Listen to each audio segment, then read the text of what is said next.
Cricket নিয়ে অনেক আলোচনা, ক্রিকেট নিয়ে অনেক আক্ষেপ, ক্রিকেট নিয়ে অনেক পরামর্শ, এবং সেই পরামর্শগুলোর অন্যতম দুটো ছিল, একটা হচ্ছে ফারুক আহমেদকে তার দায়িত্ব থেকে যত দ্রুত সম্ভব সরানো উচিত, কারণ তিনি তার টেনিওরে যেভাবে ব্যর্থ হয়েছে অন ফিল্ড অফ ফিল্ডে, যেভাবে বিতর্কিত হয়েছেন, যেভাবে তার কর্মকাণ্ড বাংলাদেশের ক্রিকেটকে প্রশ্নবিদ্ধ করেছে, সেই জায়গায় তার থাকার কোনো ধরনের লজিক্যাল কারণ ছিল না। আরেকটা হচ্ছে ওয়ান ডে ক্যাপ্টেন্সিতে পরিবর্তন। নাজমুল হোসেন শান্তর ব্যাপারে অনেকের আক্ষেপ, অনেকের অভিযোগ, অনেকের অপছন্দ, যদিও আমি মনে করি Najmul Hossain Shanto as a performer in ODI side is not a bad campaigner, কিন্তু অনেকেরই প্রত্যাশা ছিল, মেজরিটির একটা প্রত্যাশা ছিল সেখানটায় যেন একটা পরিবর্তন আনা হয়। বাংলাদেশ ক্রিকেট বোর্ড সেই ডিসিশনটা নিয়েছে। বাংলাদেশ ক্রিকেট বোর্ড আপনাদের সবার প্রিয়, আপনাদের সবার খুবই ফেভারিট ক্রিকেটার, লাস্ট বিপিএল এ যদিও সেটা ভিন্ন ফরম্যাটে হয়েছিল, সেই পার্টিকুলার টুর্নামেন্টের বেস্ট ক্রিকেটার, টুর্নামেন্টের সেরা ক্রিকেটার মেহেদী হাসান মিরাজকে ওয়ান ডে ক্যাপ্টেন্সির ব্যাটনটা দিয়েছে। আগামী এক বছর অর্থাৎ 2026 সালের জুন পর্যন্ত ওয়ান ডে দলের নেতৃত্বে থাকবেন Mehedi Hasan Miraz. Now it's official. Officially এখন পর্যন্ত এটা কোনো প্রেস রিলিজ কোথাও যায়নি, অফিসিয়ালি কোনো মিডিয়া এখন পর্যন্ত প্রপারলি এটাকে ব্রেক করতে পারেনি, but I have got the news. Mehedi Hasan মিরাজকে এক বছরের জন্য দায়িত্ব দেওয়া হয়েছে। ডিসকাশন ছিল যেটা, যে শান্তর পরিবর্তে অপশনই শুধু একটা ছিল, সেটা হচ্ছে মেহেদী হাসান মিরাজ। কি কারণে এই ডিসিশনটা হলো, কিভাবে হলো, সেই আলোচনায় যাচ্ছি। 2 বছরের জন্য মিরাজকে দায়িত্ব দেওয়া যায় কিনা, অর্থাৎ পরবর্তী যে বিশ্বকাপ রয়েছে 2027-এর বিশ্বকাপ, আপনারা সবাই জানেন যেটা আফ্রিকাতে হবে, সেই পার্টিকুলার ওয়ার্ল্ড কাপে মেহেদী হাসান মিরাজকে ক্যাপ্টেন হিসেবে রাখা যায় কিনা। অর্থাৎ একটা লং টাইম পেলে একজন ক্যাপ্টেন লং মানে প্রসেসে, একটা স্মুথ প্রসেসে, একটা ইফেক্টিভ ওয়েতে পরিকল্পনা করতে পারবে। সেই জায়গাটাই আসলে মিরাজকে কেন্দ্র করে একটা ডিলে রয়েছে বাংলাদেশ ক্রিকেট বোর্ডে, যে তাকে আসলে 2 বছরের জন্য বিবেচনা করা যায় কিনা ফর 2 ইয়ার্স। যেহেতু শান্তকে সরানো হচ্ছে, শান্তকে রিকল করার এখানটায় কোনো সুযোগ আপাতত নেই, তো মেহেদী হাসান মিরাজ যেন পরবর্তী ওয়ার্ল্ড কাপ পর্যন্ত প্ল্যানিং করতে পারেন এবং ক্যাপ্টেন থাকতে পারেন। সেই জায়গায় ভেটো এসেছে। সেই জায়গায় অনেকেই মনে করেছেন আপাতত 1 বছরের জন্যই মিরাজকে ক্যাপ্টেন্সির দায়িত্ব দেওয়া যেতে পারে, এবং সেটাই লজিক্যাল, সেই ডিসিশনটাই নেওয়া হয়েছে। আগামী বছরের জুন পর্যন্ত মেহেদী হাসান মিরাজ ক্যাপ্টেন থাকবেন, এবং তার সেই অ্যাসাইনমেন্ট শুরু হয়ে যাচ্ছে আপকামিং শ্রীলঙ্কা টুরে। আপনারা সবাই জানেন বাংলাদেশ দল উড়াল দেবে, আগামীকালই উড়াল দেবে। 3টা ওয়ানডে বাংলাদেশ খেলবে, যা 2টা হবে কলম্বোতে, একটা হবে পাল্লে খেলেতে, এবং সেখানটায় মেহেদী হাসান মিরাজের নেতৃত্বে ভারপ্রাপ্ত না, ভারমুক্ত ভাবে প্রপার ক্যাপ্টেন হিসেবে তিনি নেতৃত্ব দেবেন। যে ঘটনাটা ঘটেছে, যে ঘটনাটা সবাই জানে না, সেই ঘটনা একটু শেয়ার করতে চাই আপনাদের সাথে। মেহেদী হাসান মিরাজকে ক্যাপ্টেন করার মূল কারণটা ছিল তার কনসিস্টেন্সি। মেহেদী হাসান মিরাজকে ক্যাপ্টেন করার মূল কারণটা ছিল তার ইমপ্রুভমেন্ট। মেহেদী হাসান মিরাজকে ক্যাপ্টেন করার আরো একটা গুরুত্বপূর্ণ কারণ ছিল শান্ত নেতৃত্বে বাংলাদেশের ব্যর্থতা। আপনারা সবাই জানেন যে আমাদের প্রাইডের জায়গা হচ্ছে ওয়ান ডে, আমাদের সবচেয়ে বড় গর্বের জায়গাটা হচ্ছে one day.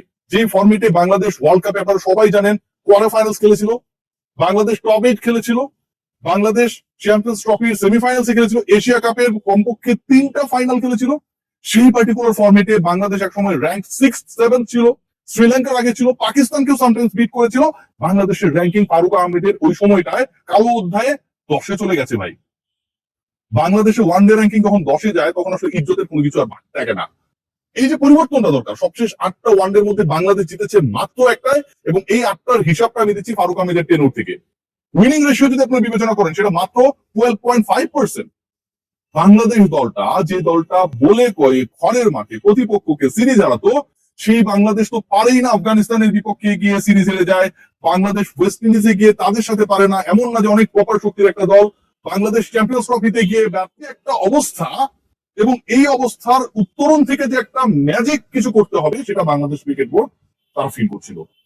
From that particular connection they have decided যে বাংলাদেশের এই মুহূর্তে একটাই ওয়ে, সেটা হচ্ছে ক্যাপ্টেন্সি পরিবর্তন। এবং সেই ক্যাপ্টেন্সি পরিবর্তনে Mehedi Hasan Miraz is the only candidate যাকে এই দায়িত্বটা দেওয়া যেতে পারে। খুব ইমার্জেন্সি বেসিসে মিটিং কল করা হয়েছে, আজকে সেই মিটিংটা হয়েছে, এবং সেটা অনলাইন প্ল্যাটফর্মে হয়েছে। আমি যে কথা বললাম যে অনেকেই জানেন না, সেই পার্টিকুলার মিটিংয়ে একজন ছাড়া সকল ডিরেক্টর উপস্থিত ছিলেন, কারণ ডিরেক্টররা কেউ বিদেশে রয়েছেন, কেউ ঢাকার বাইরে রয়েছেন, অনেক ধরনের ইস্যুস রয়েছে, ঈদের ছুটি চলছে। আমিনুল ইসলাম বুলবুলের নেতৃত্বে সেই মিটিং এ আজকে এজেন্ডাই ছিল একটা শুধুমাত্র, সেটা ক্যাপ্টেন্সি পরিবর্তন। এই যে একটা মিটিং হয়েছে, ক্যাপ্টেন্সি পরিবর্তন হয়েছে, এই রিপোর্টটা করার আগ পর্যন্ত কেউই জানে না। এটা একটা ইন্টারেস্টিং ব্যাপার কিন্তু।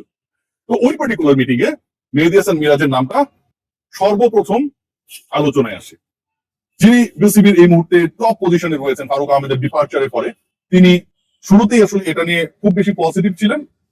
বোর্ড ডিরেক্টরদের মধ্যে যারা ছিলেন তারা খুব বেশি নেগেটিভ ছিলেন না।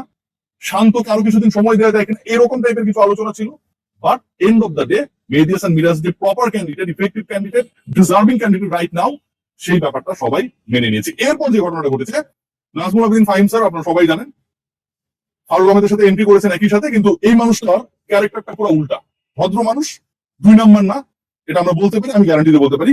তিনি ক্রিকেট অফিসার চেয়ারম্যান, তিনি কথা বলেছেন যতটুকু আমি জানতে পেরেছি বিভিন্ন সোর্স থেকে, এবং তিনি কংগ্রাচুলেট করেছেন নিউ ক্যাপ্টেনকে, যতটুকু আমি জানতে পেরেছি, যতটুকু আমার এখন পর্যন্ত জানা হয়েছে।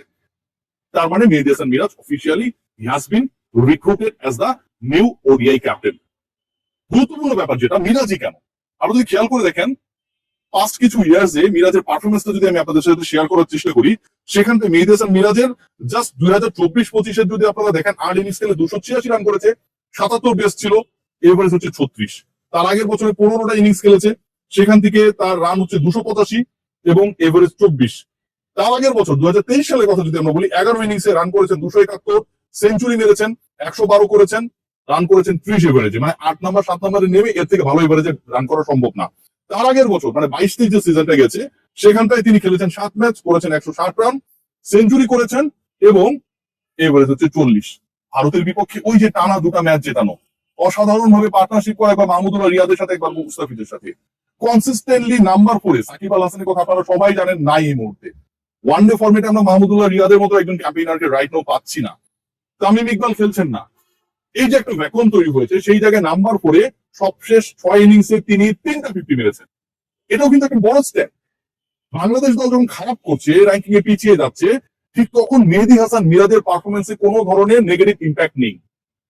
এমন একজন ক্রিকেটারকে বিসিবি ক্যাপ্টেন্সি দিতে চেয়েছে, যেই পার্টিকুলার ক্রিকেটারের ব্যাট আসছে, পারফরমেন্স পজিটিভ, প্রেশার নেই, ক্যাপ্টেন্সির পাস্ট এক্সপেরিয়েন্সেস রয়েছে এবং তিনি ডিজার্ভ করেন এটা।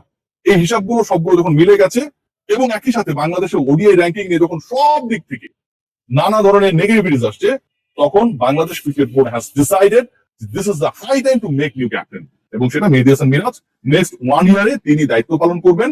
প্ল্যান করা শুরুতে হয়েছিল যে নেক্সট 2 ইয়ার্স, এন্ড ডেফিনেটলি ওটা যেন টাচ করে হচ্ছে আপকামিং ওয়ার্ল্ড কাপকে, যেটা আফ্রিকাতে হবে। বাট বোর্ড ডিরেক্টরসরা তারা ভেবেছে আপাতত 1 বছরের জন্য তিনি দায়িত্বে থাকুন এবং পরবর্তীতে এই 1 বছরের পারফরমেন্সের ভিত্তিতে তার ক্যাপ্টেন্সিটাকে এক্সটেনশন করা যায় কিনা সেই ডিসিশন হবে। কংগ্রাচুলেশনস টু মিরাজ, এবং একই সাথে নাজমুল হোসেন শান্তর প্রতিও আমার শুভকামনা। As a cricketer and leadership গ্রুপের একজন ক্রিকেটার হিসেবে তিনি যেন বাংলাদেশকে সামনের সময়তে পজিটিভলি পারফরমেন্স দ্বারা, তার মেধা দ্বারা, তার বুদ্ধি দ্বারা এগিয়ে দিতে পারেন।